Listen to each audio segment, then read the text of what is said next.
Okay ka na ba, Mitz? Did you get the validation you needed? Kang ina? Umpisa pa lang?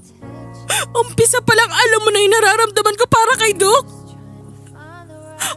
Oo, hindi kita pinagtanggol dahil putang ina nasaktan ako.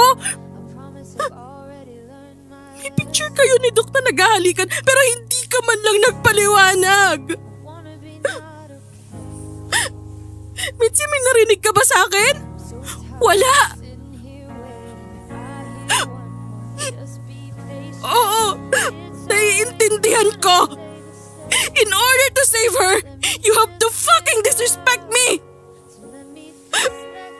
Putang ina, Doc.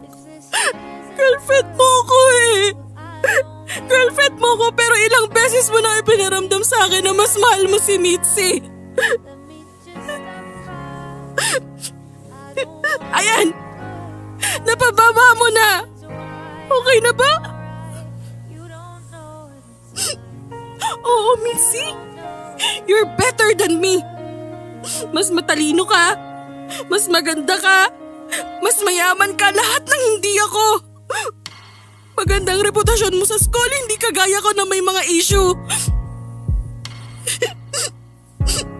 Pero tangina naman.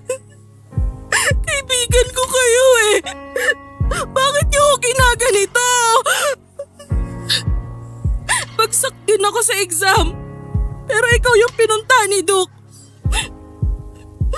Nagmakaawa ko huwag siyang umalis sa tabi ko pero sinundan ka niya.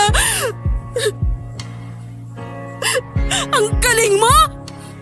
Para iligtas siya, kailangan mong lunurin ako. Sa lahat ng tao, Doc, ikaw ang hindi ko inaasahang sasaktan ako ng ganito. Maghiwalay na tayo.